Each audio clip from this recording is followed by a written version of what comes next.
दरियाए फिरात आखिरी जंग अजीम की चिंगारी बनने वाला है। सिम्पसन कार्टून्स की हैरत अंगेज पेशगोइयां। तो सिम्पसन कार्टून पिछले कुछ अरसे से दुनिया भर की तवज्जो का मरकज बने हुए हैं। इसके बारे में हम अपनी पिछली कई वीडियोस में बात कर चुके हैं कि कैसे सिम्पसन कार्टून्स में दिखाई जाने वाली चीजें असल दुनिया में हूबहू रूनुमा हो चुकी हैं। यहाँ तक कि इनमें दिखाई जाने वाली छोटी सी छोटी तफसील जिसे बाज औकात ज़िम्नी या इजाफी समझकर नजरअंदाज कर दिया जाता है, वो भी हूबहू रूनुमा होती है। इससे पहले हम सिम्पसन कार्टून्स के मुख्तलिफ सीजन्स और इनकी किस्तों में दिखाई गई मुख्तलिफ चीजों के बारे में बात कर चुके हैं। आज की इस वीडियो में हम आपको सिम्पसन कार्टून्स का एक ऐसा क्लिप दिखाएंगे जिसमें दिखाई जाने वाली चीज बेहद अजीबो गरीब और अनोखी है। इसमें एक तरफ तो सिम्पसन का मेन कैरेक्टर होमर अजीबो गरीब होलिये में नजर आता है और अजीबो गरीब काम भी कर रहा है।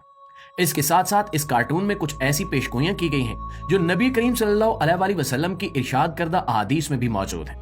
इसलिए हम तो ये नहीं कह सकते कि ये पेशगोइयां पहली बार सिम्पसन कार्टून्स की तरफ से की गई। अलबत्ता ये जरूर कहा जा सकता है कि सिम्पसन कार्टून्स में जो पेशगोइयां की गई हैं वो आलमी सयूनी तंजीम के एजेंडे को बड़ी हद तक पूरा करती हैं। इसकी वजह यह है कि नबी करीम सल्लल्लाहु अलैहि वसल्लम की कुर्ब क़यामत के लिए की गई पेशगोइयां यहूदी किसी और अंदाज से देखते हैं और इस पर किसी और अंदाज से अमल करना चाहते हैं। ये सब क्या है, कैसे होगा और सिम्पसन कार्टून्स में ऐसा क्या दिखाया गया है, यही आज की हमारी इस वीडियो का मौजू है।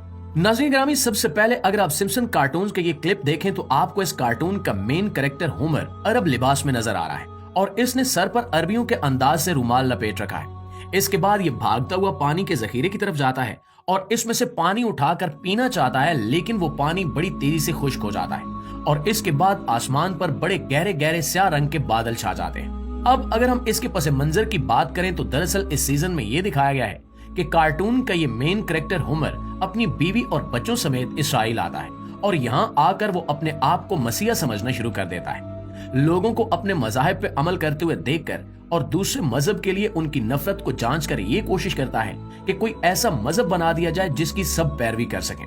यूं वो अपने आप को मसीहा के रूप में पेश करता है जिसे ईसाई एंटी क्राइस्ट और मुसलमान दजाल समझते हैं, जबकि यहूदी इस एंटी क्राइस्ट या दजाल को अपना रहनुमा और रहबर मानते हैं। इस सारे किस्से को मुख्तसर करते हुए तो लोगों के अंदर छाई हुई मजहबी जनून पसंदी को देखकर, खास तौर पर यहूदियों का मजहबी जनून देखकर कार्टून का ये मेन कैरेक्टर पागल हो जाता है और इसराइल से फरार होना चाहता है, लेकिन वो इस मकसद में कामयाब नहीं हो पाता।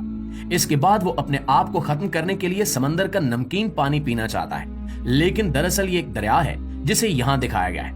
जैसे ही वो इस दरिया में से चुल्लू भर पानी पीने की कोशिश करता है, दरिया बड़ी तेजी से खुश्क हो जाता है और आसमान पर ऐसे बादल छाने लगते हैं जो किसी बड़े हमले के बाद बारूदी धमाकों से बनते हैं। अब हम यहाँ रुककर आपको नबी करीम सल्लल्लाहु अलैहि वसल्लम की हुई पेशगोई के बारे में बताते हैं और इसके बाद हम आपको बताएंगे कि कैसे ये दो पेशगोइयां आपस में रिलेटेड हैं और किस तरह से यहूदी इस पेशगोई को अपने हक में इस्तेमाल करना चाहते हैं। नाज़रीन ग्रामी, नबी करीम सल्लल्लाहु अलैहि वसल्लम के इरशाद के मुताबिक कयामत उस वक्त तक कायम नहीं होगी जब तक दरिया फिरात का पानी खुश्क न हो जाए और उसमें से सोने का एक पहाड़ न निकल आए। इसके बाद दजाल का ज़हूर होगा और दजाल के ज़हूर के कुछ ही अरसे बाद इमाम महदी का ज़हूर भी हो जाएगा।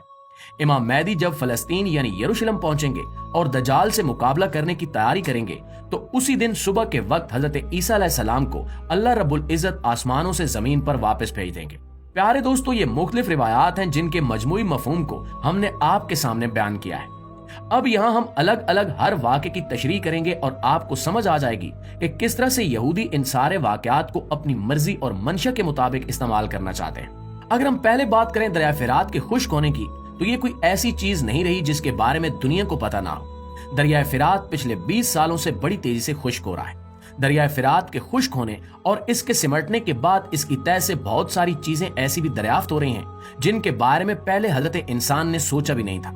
दरिया फिरात की तह से निकलने वाली ये अजीबो गरीब चीजें और आसार कदीमा फिलहाल हमारी इस वीडियो का मौजू नहीं है। इस वक्त आप दुनिया की मुआशी हालत के बारे में जानते हैं और आप सोने की अहमियत के बारे में भी जरूर जानते होंगे। वो वक्त गुजर चुका है कि जब सोने की अहमियत सिर्फ जेवरात में इस्तेमाल के लिए या करेंसी के तौर पर हुआ करती थी। आज के इस जदीद दौर में कंप्यूटर चिप्स और मुख्तलिफ किस्म के सेंसर्स बनाने के लिए सोने का इस्तेमाल बड़ी तेजी से हो रहा है और इसीलिए जिस मुल्क के पास ज्यादा सोना है वो उसी कदर ज्यादा तरक्की भी कर रहा है। नबी करीम सल्लल्लाहु अलैहि वसल्लम के फरमान के मुताबिक उस जंग में हिस्सा लेने वाला हर शख्स, खा वो मुसलमान हो या किसी भी और मजहब से ताल्लुक रखता हो और कितना ही मुत्तकी और परहेजगार मुसलमान क्यों ना हो, उसके मुकद्दर में जहन्नुम लिख दिया जाएगा। क्योंकि ये सोने का पहाड़ दरअसल अल्लाह ताला की जानिब से एक आजमाइश की शक्ल में जाहिर होगा, जो बाद में लोगों की नजरों से गायब भी कर दिया जाएगा। दोस्तों, यही कुछ सिम्पसन कार्टून्स के इस क्लिप में भी दिखाया गया है। यूं हम कह सकते हैं कि सोने का ये पहाड़ तीसरी जंग अजीम का पेशखेमा साबित होगा और दुनिया की बड़ी बड़ी अकवाम इस खजाने पर कब्जा करने के लिए एक दूसरे को फना कर देने पर उतर आएंगे।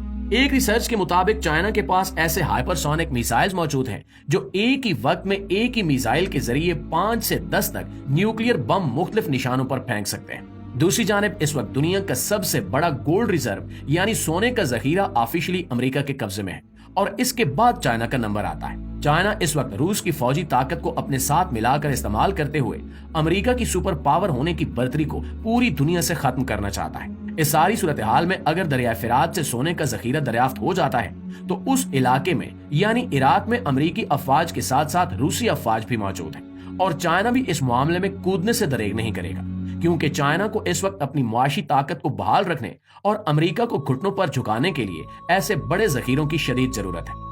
यूं हम कह सकते हैं कि अगर ये जखीरा दरियाफ्त हो गया तो ये तीसरी जंग अजीम की तरफ एक बड़ा ही अहम कदम होगा और कयामत के आने से पहले दुनिया के लोगों पर कयामत आ जाएगी, क्योंकि उस जंग में कोई भी मुल्क न्यूट्रल नहीं रह सकेगा। यहूदी इस जंग को अपने फायदे की नजर से देखते हैं, क्योंकि जंगो जदल से भरी हुई दुनिया में एक नया मसीहा मुतारिफ करवाना हर लिहाज से उनके फायदे में है और वो इस जंग को भड़काने की हर मुमकिन कोशिश करेंगे। जंग से खौफजदा दुनिया की आवाम बड़ी आसानी से यहूदियों के झूठे मसीहा दजाल के चक्कर में फंस जाएगी। आखिर में दुआ है कि अल्लाह ताला तमाम मुसलमानों को दजाल के फितने से अपनी हिफ्ज़ो अमान में रखे। आमीन सुमा आमीन।